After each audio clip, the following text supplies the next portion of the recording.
Now, I'm just going to take 10 minutes, maybe not even that. In your book, you have something that's vertical. And when you look at your vertical chart, it should look like my horizontal chart.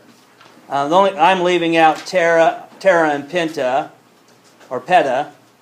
And I'm also leaving out the bottom two, Pico and Femto. Alright? And then my exponent, or my scientific notation, should match theirs. Okay? And so, eventually, guys, by Friday, you have to know what giga stands for in its exponent. Okay? You need to know the prefix. So all of these, you have to know what they stand for and their prefix if you don't.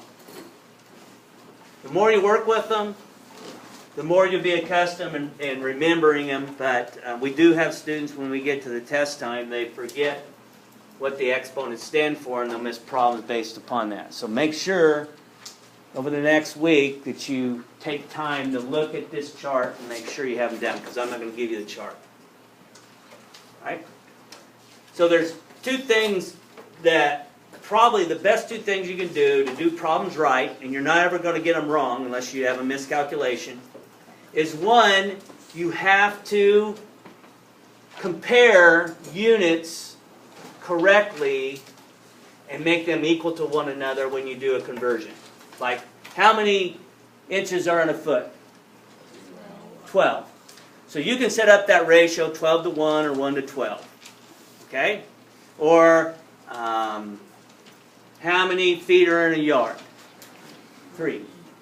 So 3 to 1 or 1 to 3. So what you're going to have to do, and a lot of you have done this in the past, but we're going to use scientific notation more than what you have done in the past. Just because it's so easy to multiply and divide with things inside of notation. Okay? And you can do problems quicker. You don't have to plug them in a calculator. You don't have to type in zeros and mistyping in a 0 because you mistyped it in. These will be a lot easier to do. You can just look at the exponents, either add them or subtract them if you multiply or divide to get your answers. And you can go through a ton of examples in a short period of time. So we'll want to express our numbers in scientific notation when we compare them. Just kind of like in the book here that they do. So I'm going to give you one where we want to set up a conversion ratio, but we'll set it up as an equal. So I'm going to have 1 megagram. And what I want you to think about is if I make it equal to grams, then how many grams will that be, and what would that be in scientific notation? Right?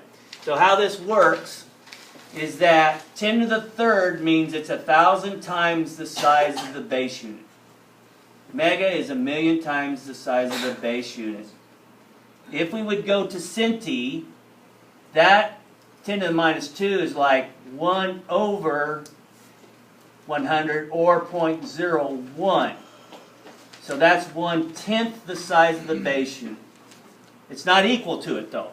So if I say 1/10 centi, 0.01, if I say 0.01 equals the base unit, 1 meter, that is definitely wrong. These are size relationships.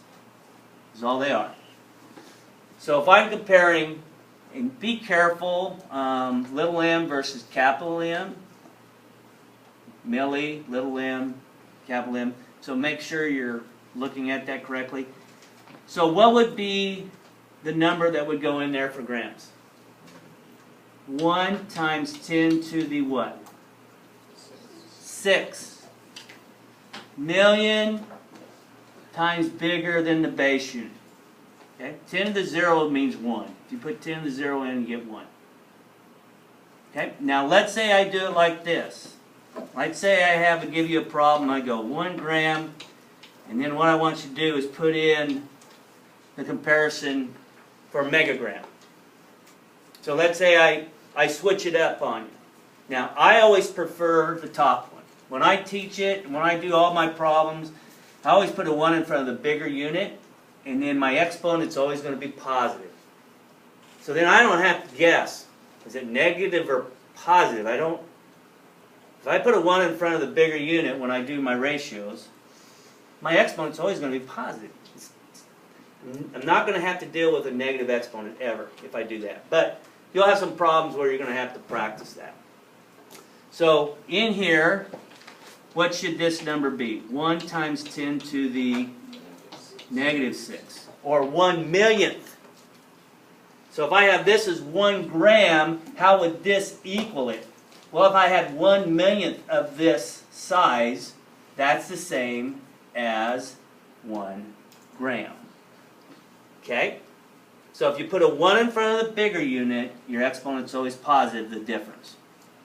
Okay? If I put a 1 in front of the smaller unit, my exponent's always negative. So I'm going to have you do 2 of them and see what you come up with based upon that information.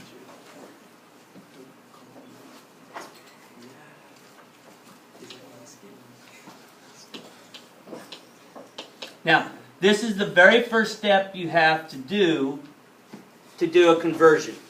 You have to set them equal to one another. If you don't know how to set them equal to one another with scientific notation,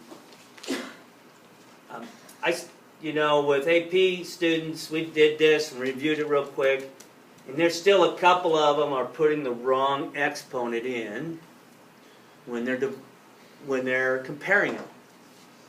Because they're looking at this number here a lot of times, and they'll put whatever number the exponent is on this chart. You don't do that. Okay? You have to look at the relationship and the comparison, and then decide if it's going to be a positive exponent or a negative exponent, depending upon what I have a 1 in front of. So, nanometers. This would be 1 times 10 to the negative 9. Nanometer.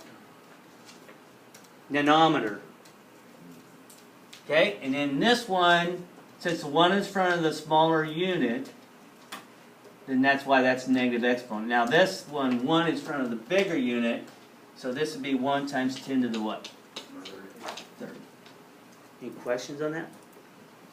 So we're going to get away from you guys writing 1,000,000, 1,000,000, or 1,000,000,000. Okay? And do scientific notation. It's easier to calculate. You guys probably know right now it's easier to calculate, manipulate, than doing that. So we got to get out. We got to get out of that mode and get into scientific notation. Questions you guys have? Okay. So you guys get the opportunity to show if you can represent those numbers correctly by making the ratios right. You should be able to get this done before you go. I'll probably just come around and check your answers in your notes. If you want to put it in your notes, you can. Make sure before you go that you hand in the tray. Is your brown tray. It's labeled 4, period 4. Hand that assignment I gave to you on Monday in, and I'll look that one over.